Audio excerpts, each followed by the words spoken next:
You are listening to That Big CEO Energy, where we talk all things business, life, marriage, and push you to a new edge of discovering what that big CEO energy means for you.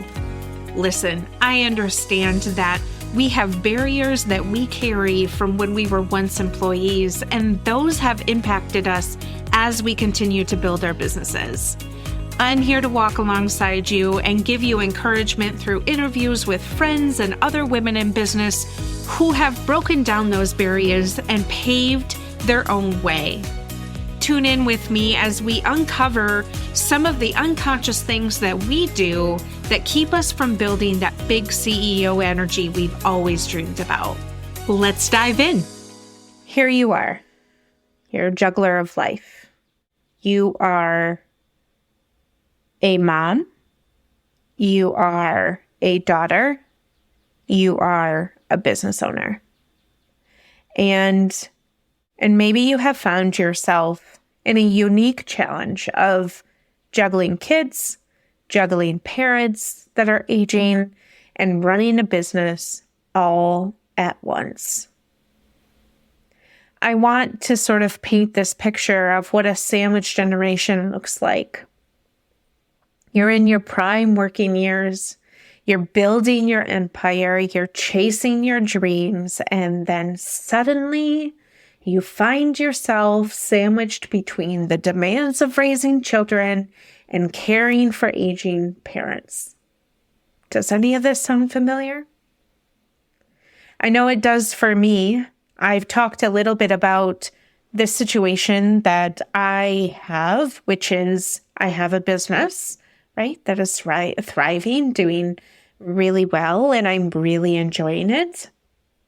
I have children that are going to be graduating. We have a blended family of 3, and so we have one child that is out of the house. He is old enough to be out of the house. We have a daughter that is getting ready to graduate high school. And then we have a daughter that is getting ready to enter junior year and moving into senior year. So you could say we are in the thick of it. We are really in the thick of it. And then on the other side, I have a mom that has been given the diagnosis of the onset of dementia. I have a dad that is doing the same walk. He's a little bit farther along that has many, many other health issues. And I'm sandwiched in between all of it. I am the bologna that is in between 2 slices of bread that has mayo and mustard all mixed in between. And that's really hard. And so if you're showing up in this episode and you have even just a hint of that situation, it is this perfect storm of societal shifts and demographic changes. And, you know, we're living longer than we ever have before. And it means that our parents are well sticking into the golden years. And, you know, it has been a long time of feeling like we're good. And then all of a sudden, it's like someone came along and swept the rug right under your feet and you can't breathe. And so at the same time, right, there's many of you that are delaying started families until later in life, which means you are really in the thick of knee deep in parenting duties with young kids when your own parents need you the most. And now you add running a business into the mix, or, you know, even if you have a job, right? No matter what it is, you have some other place that you have to be and you have to give your full attention to. And really, you just have a recipe for overwhelm. You have a recipe for burnout and potential resentment. So this episode is for you if you are struggling. Like, if you are trying to do this delicate balancing act without losing your frickin' mind and without sacrificing your well-being. But one of the things that I had mentioned, and I'll link it into the show notes of setting boundaries, both doing that with other people and doing it with ourselves. And listen, I definitely have and am kind of still in the position of walking through some interesting dynamics on my parents' side. You know, I'm very, very close with my mom.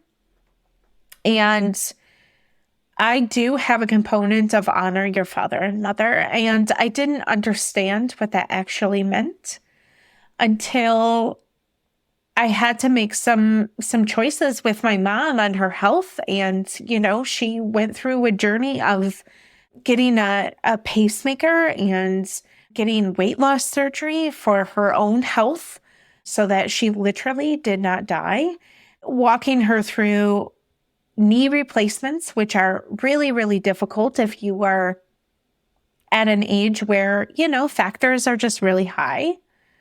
And so I walked through all of that, kind of got my mom into a good situation, and then came the struggle with her dementia. And that, honestly, in full transparency, is the toughest thing for me. Watching your parent literally lose their mind is quite a struggle. And sorry, I'm kind of getting choked up because obviously, but then, you know, I spent many, many years without my stepdad and was able to reconnect with him not quite a year ago. Wow, it's almost been a year, which is a little bit insane to me. But then uncovering, right, the plethora of issues in unmarked diagnosis of ADHD. You know, the list could go on with that man. But adding on, walking through this dynamic of how do I honor him, because there was a period of time in my life where he did take good care of me and my brother, and not losing my own mind and having to shift it into being a mom. We have a child that still lives at home. And so even though she is 18 years old, she is very, very structural in the sense of she loves living still in our family dynamic and still contributes and, you know, very much so needs guidance. And we all know when we are in those formative years of our life where we are trying to figure ourselves out and we have hormones that are at play and we're graduating and we're moving on to new stages of life as a mom, as a parent in general, right? As a mom or a dad or a caregiver that has been taking care of this human being, helping to navigate them through that and helping to navigate yourself through that just gives yourself a little bit of a recipe of sometimes you lay in bed and you're like, whoa, what a day. But whoa, what a day in terms of like mental exhaustion, right? Of like having to juggle all of the things and appointments here and calling people for that and checking in on everybody and not really having anybody check in on yourself. And a lot of people are not gifted with the opportunity to have a partner like mine. And I have walked through a series in my life where I didn't have support from a partner. And so now that I have that support, even just to like decompress and just like air my grievances, right, with the man that I love and just have him support me just by listening, which 99% of the time, that's all that we need, right? But then to just offer up, like, what can I do to help lower the burden? And even if it's nothing, just the sheer thought of him wanting to ask is just amazing. But a lot of people also don't have that. And so I know that I sit from a place of privilege and a place from gratitude that, you know, even though, yes, I am in the sandwich generation, I'm also speaking to you all that maybe don't have that support through this. But when you add running a business into the mix or showing up to work where your attention literally has to be completely on something else, that is really, really hard. But I think when we talk about setting boundaries, both with others and ourselves, and we set boundaries around our time and our energy. And matter of fact, I was just having this conversation with my husband this morning of I am going to do X, Y, and Z when it comes to committing to taking care of my dad.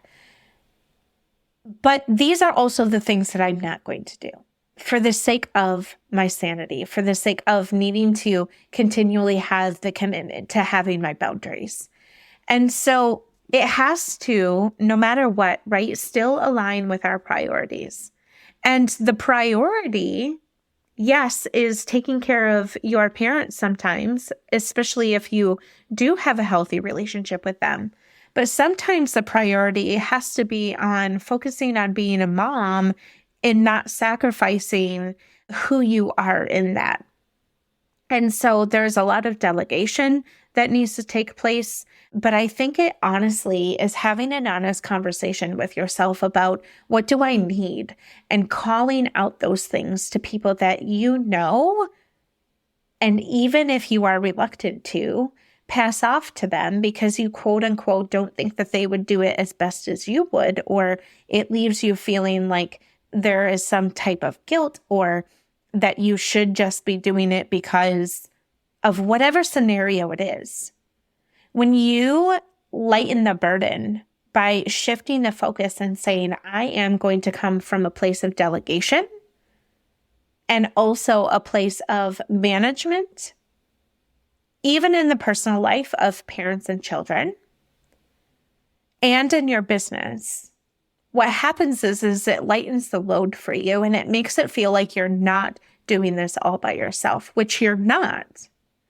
And it creates space for you to be able to anchor and ground yourself in what we would call self-care. And I don't mean self-care in terms of like going to get a massage and going, but just the mental capacity, right? Of offloading that. That is self-care. That is releasing things that are burdensome for the sake of caring for your own brain and your own space. And so when we are able to delegate, when we are able to give others an opportunity to help, when they say, hey, if you need anything, let me know, take them up on that. You will be shocked at how many people do one of two things. They either don't respond because they were just using that as a formality, or they go all in. They go all in when you raise your hand and you find your support system. But you have to communicate. You have to communicate on what it is when it comes to managing the needs of your kids and your parents and your business and yourself.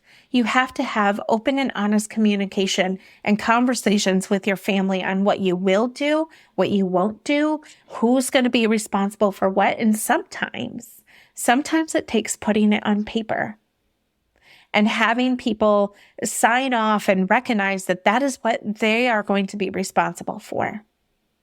And it's setting those responsibilities and limitations because, as Brene Brown says, clear is kind. Clear is kind. When you let them know what you need in terms of support, in terms of not being afraid to ask help when you need it, not only are you shining a light for someone else, but you are creating light in a very dark space for yourself. And I'm preaching to the choir here because I don't often do that.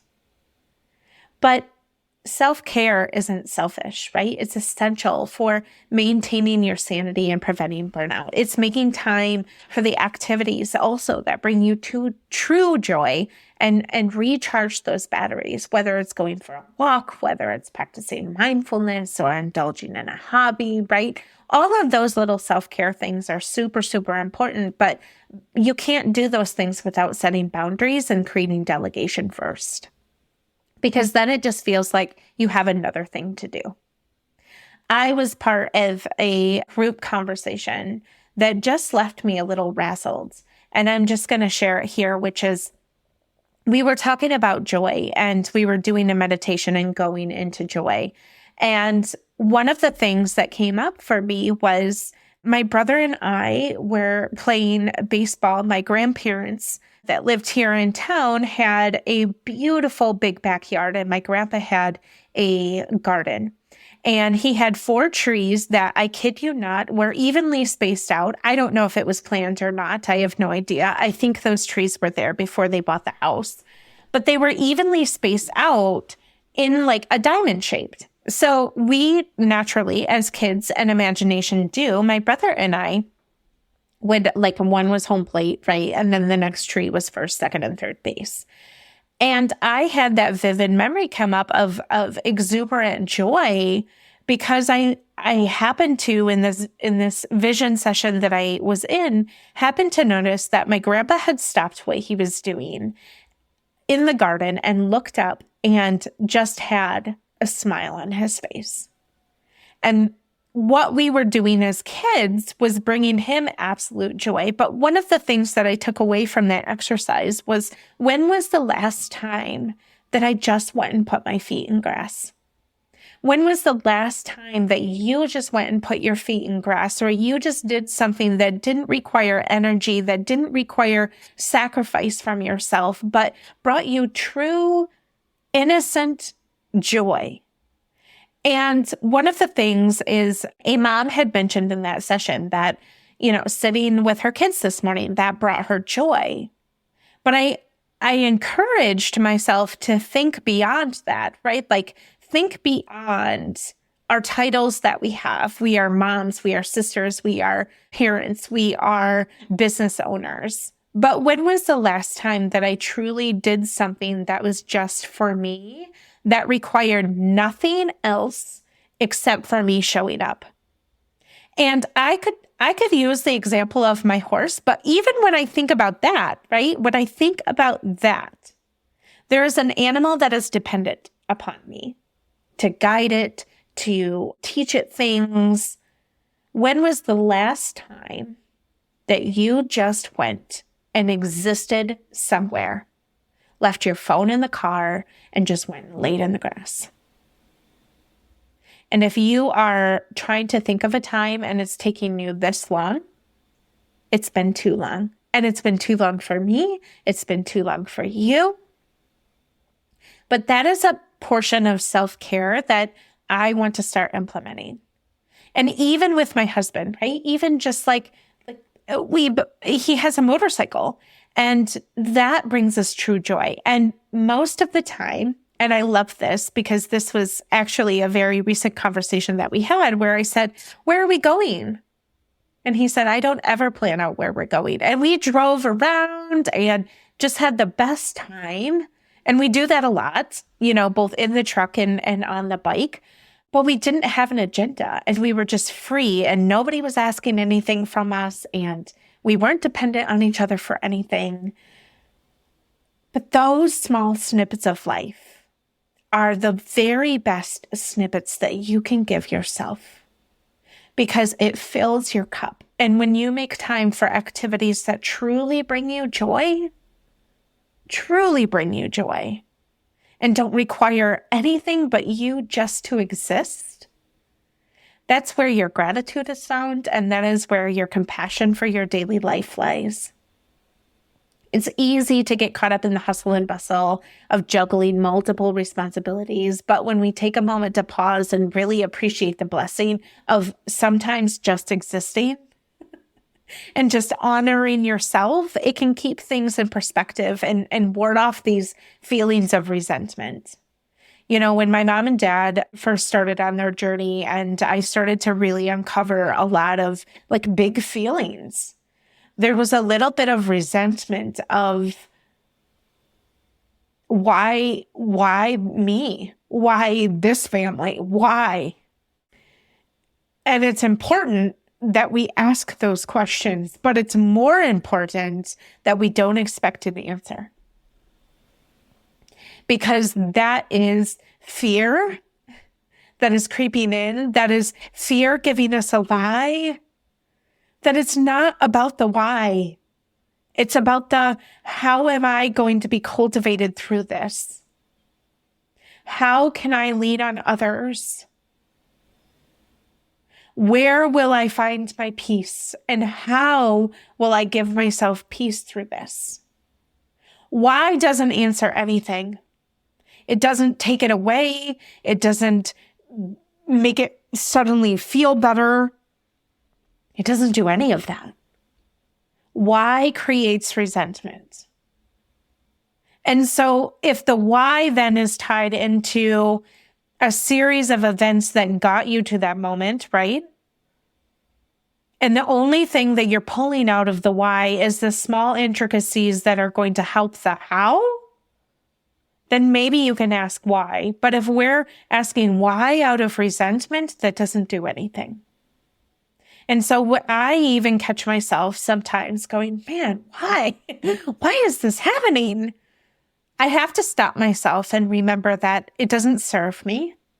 It's not doing anything.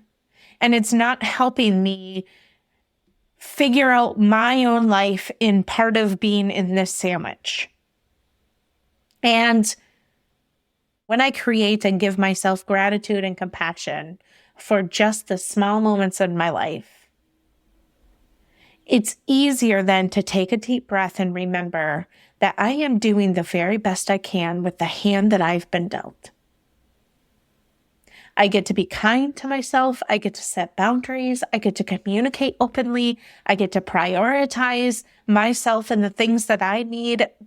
But I also get to cultivate gratitude because I can then remove myself from the situation and say, how can I level up and do my very best with this situation that I've been given?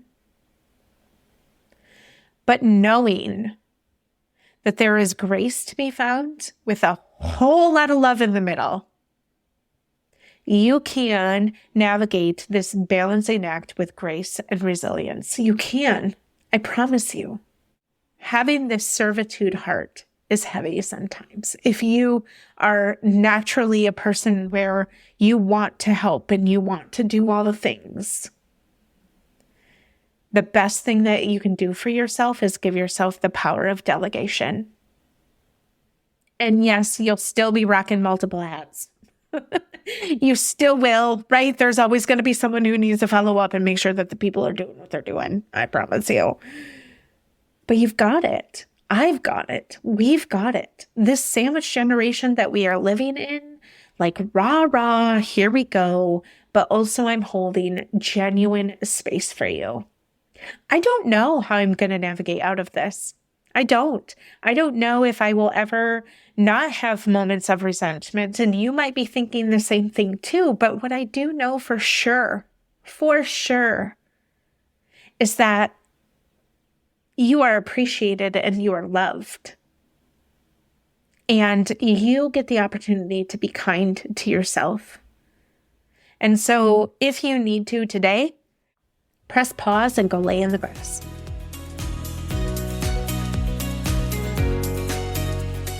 Thanks for tuning into the show today. If you heard something that helped you, I would love it if you would leave a review and share it with your friends. This helps more people just like you become inspired to move the needle of their big CEO energy into a positive direction. If you would like to learn more about how I can help you streamline and position your business for growth or lead your business as a CEO, feel free to jump into the show notes with all of the links to find me. And don't forget to head over to Instagram so we can be pals.